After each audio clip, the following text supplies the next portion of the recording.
Монгол Улсын нэгдсэн төсөв 2027 оны төсвийн хүрээний мэдэгдэл 28-29 оны төсвийн төсөөллийн хуулийн төсөлтэй хамт өргөн мэдүүлсэн. Нэмэгдсэн үртгэн албан татврын тухай хуульд өөрчлөлт оруулах тухай.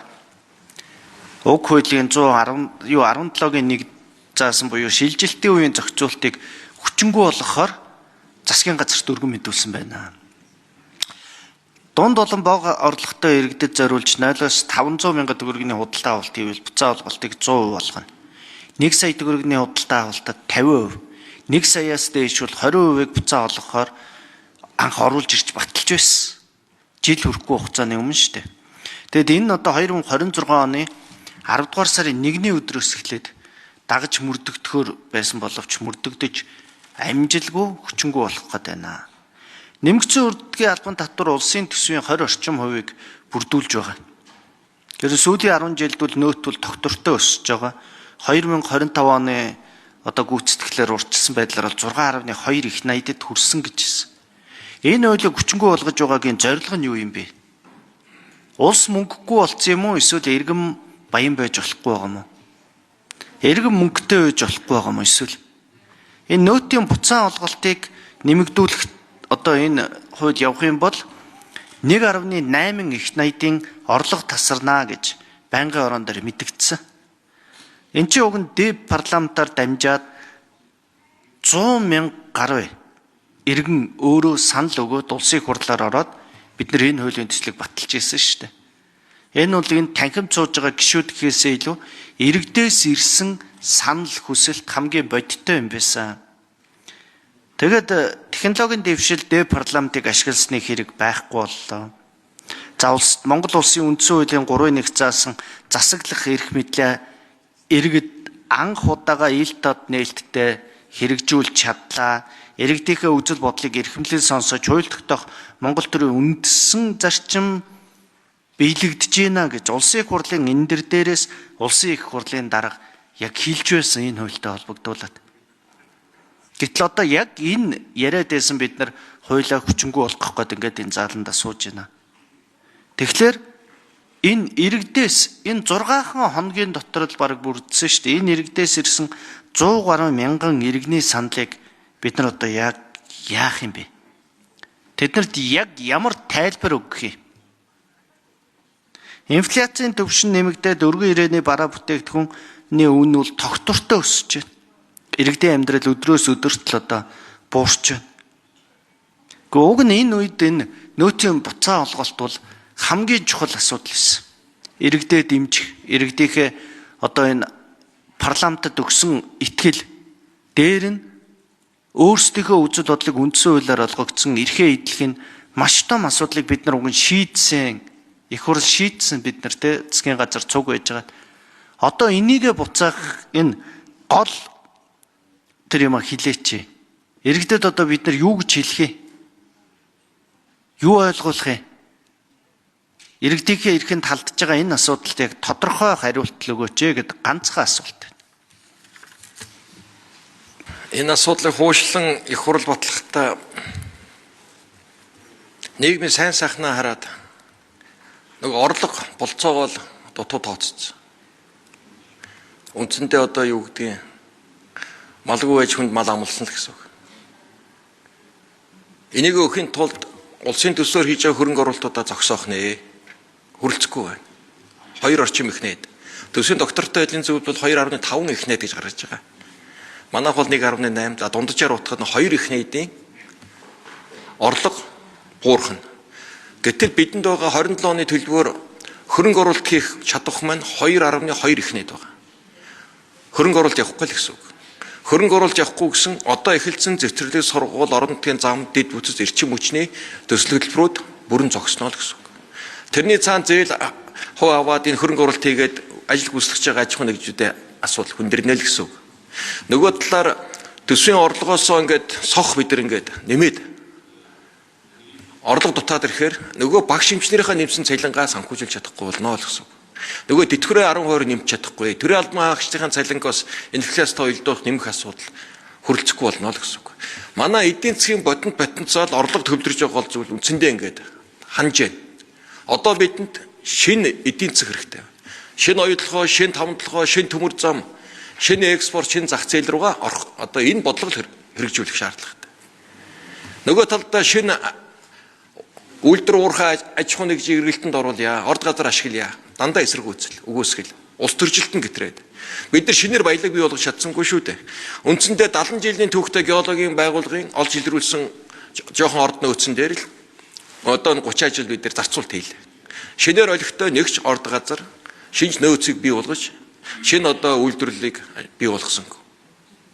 Тэгэхээр эдийн засгийн бодит чадах маань одоо үндсэндээ ханаад эхэллээ. Одоо эрс өөрчлөлтүүд, хувийн хвшлээ дэмжих, гадаадын хөрөнгө оруулалтыг дэмжих, өмчийн хадшгүй дархан байдал, бизнесийн эрх чөлөөний асуудлыг бид нар онцгой анхаарч явахгүй бол эдийн засгт бизнесийнхаа ер нь орчингоо муутгацсан, хөрөнгө оруулагчдынхаа итгэлийг алдсан, улс төр цороогаа төвөө гаргачихсан. Тэгэхээр бидний ганц л гарц байгаа нь ерөөс эдийн засгаа идэвхжүүлэх, хувийн хвшлээ дэмжих, эдийн засгийн төрийн оролцоог багасгах, эрс шийдэмгий реформ арга хэмжээнүүдийг л авч хэрэгжүүлэх. Тэгжээж бид нар жоо орон зайгаа гаргана. Монгол улс хөрөнгө оруулалтанд бизнес таатай ус олж хуурах ёстой. Ингэхгүйгээр цаашаа явахгүй. Одоо байгаа зүйл маань урсгал зардалтаа баригдаад ингээд дуусч байна. Шинээр хөрөнгө оруулалт хийх чадвараа 27 оноос алдсан. Үржилсэн хөрөнгөө санхүүжүүлэх тал шүү. Бодит байдал маань энэ. Үнэхээр сайн сайхан болцоотой бол ингээд өгөөд нэмээд явах хүсэл байна л да. За тэгэхээр энэ дээр үл яг энэ их хурлын гишүүдийн гаргасан санал гэхээсээ илүү 100 мянган иргэний гаргасан санал учраас дахин тодруулж байгаа. За өмнөх засгийн газар хэтэрхий хийсвэрээр төсөөллөөд худлаа амлаад энийг хийчлээ гэж ойлголоо. За тэгвэл энэ удаа танах одоо дахиад хийхдээ бид нар хамгийн том төсөл мега төсөл маань хүн гэж ярьж байгаа шүү дээ, тийм ээ? Хүн иргэд. Тэгвэл энэ иргэдээ дахиж ингэж битгий хуураарай. Дахиад эндээ чиглэсэн юмыг ингэж одоо чадахгүй юмаа бид нар дахин амлах хэрэггүй нэг хурлын гишүүд ч ялгаалга. Тэгэхээр нэг баталсан юмаа баталсан чигээрээ явуулчихъя. Тэрэндээ таарсан юмаа хийх ёстой. Тэгэхээр би үл энэ дээр бол өнгөрсөн засгийн газар бол маш том алдаа гаргасан юм байна гэж ойлголоо. Энийг бол иргэддээ ч хэлээ. Энэ өнгөрсөн засгийн газар алдаа засгийн газар алдаа гаргаагүй. Энэ нэмэгдлүүд бүгд улсын хурал дээр улсын хурлд өргөн барьсан төсвийн хилцүүлэг үеэр л гарсан. Эхлээд бид нар чинь нөөтийн асуудлаа эдийн засгийн идэвхжүүлэх орлогын талаасаа явж исэн чинь гинт бусад зардлууд цалингийн нэмэгдлийг хийнэ гэдэг. Энэ гурван талд хилцээр жагсаал цуглаан гэдэг дөрвөн их найдын нэмэлт их усрыг бид нар баталчлаа шүү дээ. Тэгэнгүүт нөгөө нөөтийн бодлого чинь гацсаж байгаа. Одоо засгийн газар тооцоог нь оруулж ирж байгаа байхгүй юу? За нөхцөлбөл эдийн засгийн чадвар орлого зарлах чинь ингэж гарч байна. За одоо улсын хурлаа гишүүдээ сонголтоо хийл гэж байгаа. Нөөтөө өгөөд хөрөнгө оруулалтаа зогсоох уу? Цалин тэтгэврээ нэмээд хөрөнгө оруулалтаа зогсоох уу? Одоо энэ шийдэл байхгүй юу? Энэ бол одоо бидний мэтгэлцээ өнөөдрийн хуулийн зорилго. Одоо аль нь дээр байна? Энэ аль нь Монгол улсын эдийн засгт хэрэгтэй байна? Энэ эдийн засгийн төсвийн байдал хүндэрж байгаа үед бид нар аль бод нэг гараараа инфляци барьгээд өгдөг, нөгөө гараараа цалингаа нэмгээд өгдөг.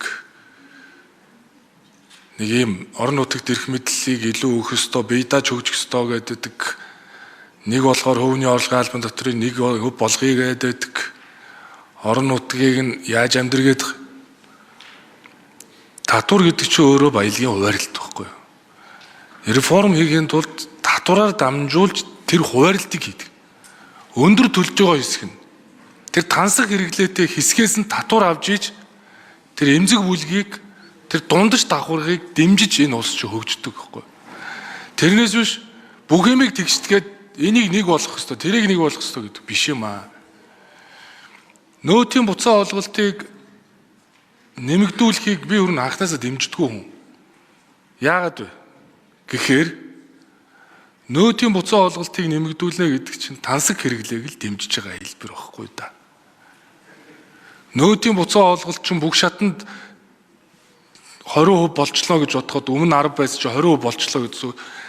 Тэр өргөн хэрэглээний бараа үгтэй их авдаг хэсэг чинь л 2 дахин буцаа олголт авах гэдэг. Түүний оронд тэр чинь дэмий байна. Ийм эдийн засгийн сорилттой үе түүний оронд хувь хүний орлогын албан татвар гэж одоо хувь хүний орлогын албан татвар буюу одоо цалингийнхаа 792 мянган төгрөг төөс доош хэсэгт нь хувь хүний орлогын албан татварыг тэгэлчихъя л гэдэг байхгүй. Санаа.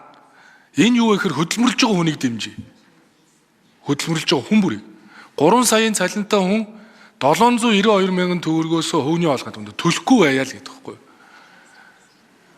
Жилийн борлуулалтын орлого нь 2.5 тэрбум төгрөгөөс доош байвал аж ахуй нэгжийн орлогын албан татвар 1% төлөө гэж байгаа.